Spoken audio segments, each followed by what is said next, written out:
Cairo gives a whole new meaning to Africa hot. That's how it felt in midsummer. The city looks like the inside of a chain smoker's lungs, and the air quality feels like you're in the car he's smoking in. And yet, I couldn't pick a better time to come. Egypt is the kind of country that truly contrasts with the West. The social norms here make me feel like the freak show, which really challenges you on your own beliefs and why you have these beliefs in the first place. Simultaneously, we share a common human belief with everyone, a desire to provide for your family, have a justice system that is fair and equal, the freedom to live our lives freely, and have a true democracy. Unless you've been living on the dark side of the moon, you know that Egypt is just one country experiencing what has become known as the Arab Spring.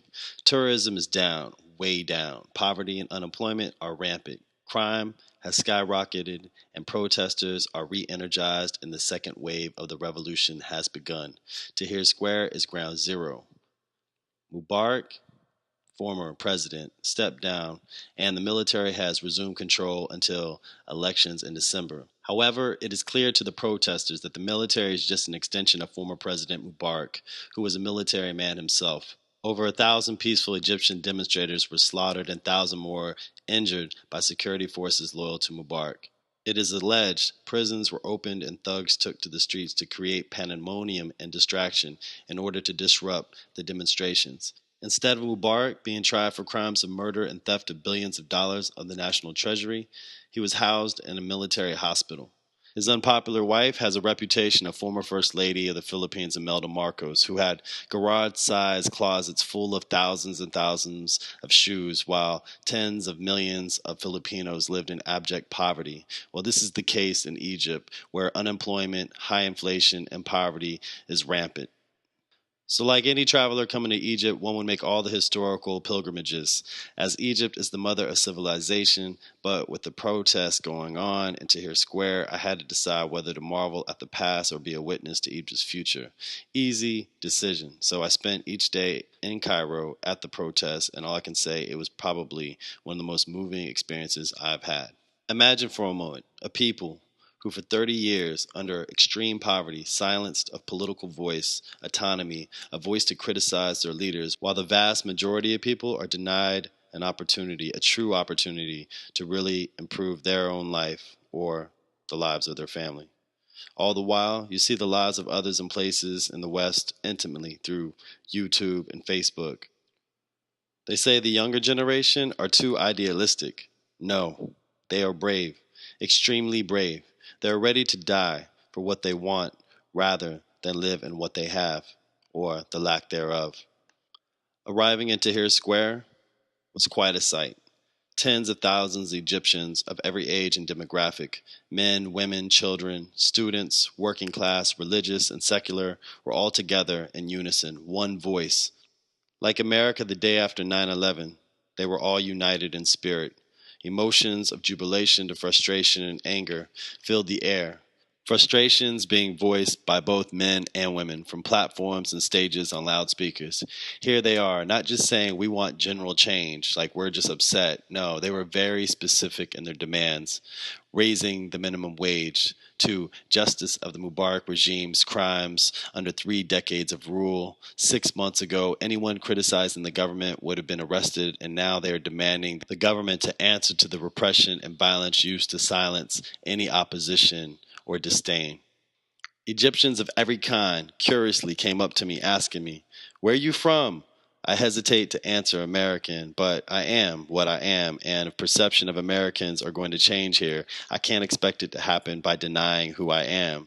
Amazingly, they would all say, "Welcome to Egypt," or "Egypt welcomes you." What do you think of our country? Or what do you think of our revolution? Thank you for coming here. Take our photo. They were just so overwhelmed with like joy that they were just happy. They were just happy that somebody from the outside, especially the West or the United States, would be willing to come here and see the true aspirations of the Egyptian people. Marching with them in solidarity, arms locked, chanting in cadence despite not knowing what was being said half the time. I was overwhelmed with emotion. Despite our differences, I felt the most basic human compassion overcome me, staring at old men and women who will not live long enough to experience real revolutionary change take place in their lifetime, but march along as if it meant a difference for their grandchildren's life. Seeing young parents with their children painted in red, white, and black face paint as if they were preparing the next generation of future warriors. As we marched the streets of Cairo, we passed the military who lined the streets armed with guns and armored vehicles. Old men in traditional Muslim garb created barriers between the demonstrators and the military as if they would be the first line of defense if the military were to attack. It was a very tense situation, as protesters remain committed to staying in Tahrir Square until the demands are met. They are pushing for general strikes to shut Cairo and the rest of Egypt down if their demands are not met in a timely fashion. The military says it will not allow general strikes to take place. The Suez Canal is vital to the global economy, and shutting it down would put a lot of pressure on the government to intervene. But this revolution is not about the global welfare as it is about the national welfare. Speaking to a few well to do Egyptians who come from the economic and educated ruling class, thus having no incentive in the revolution on a personal level, felt deeply connected to the revolution. One woman said, "We must be willing to sacrifice our comfortable lifestyles to help improve the lives of our fellow Egyptians." Very humbling words. Many of those Egyptians are out on the streets as well, and the ones that can't be there personally have provided financial support and food, water, and medicine being delivered to the demonstrators. This is a really well organized movement with broad support and many factions working together. How it will pan out in the end is very difficult to say. As one woman put it, you do have an extreme religious element in society who are strictly traditional and fundamental when it comes to religion, and that would create a sectarian division. If they assume power, then many people would feel the revolution would be lost. The political issues here are extremely complicated, and the outcome is hard to predict. But for now, Egyptians, they just want justice after 3 decades of corruption. They want a government that, firstly, represents the interest of the Egyptian people and not the foreign policy of the United States and the West. They want the billions of dollars given to Egypt for its military and security to go to fighting poverty, improving education, improving the economy for the Egyptian people.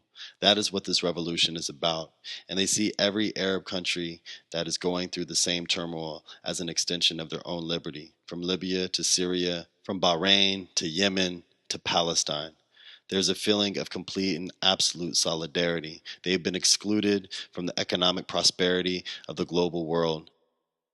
This experience was a lesson in a shared humanity with people who on the surface seemed quite different than myself. Yet in the end, I felt closer to them and grateful to have come and witnessed this revolution and be a part of the Arab Spring.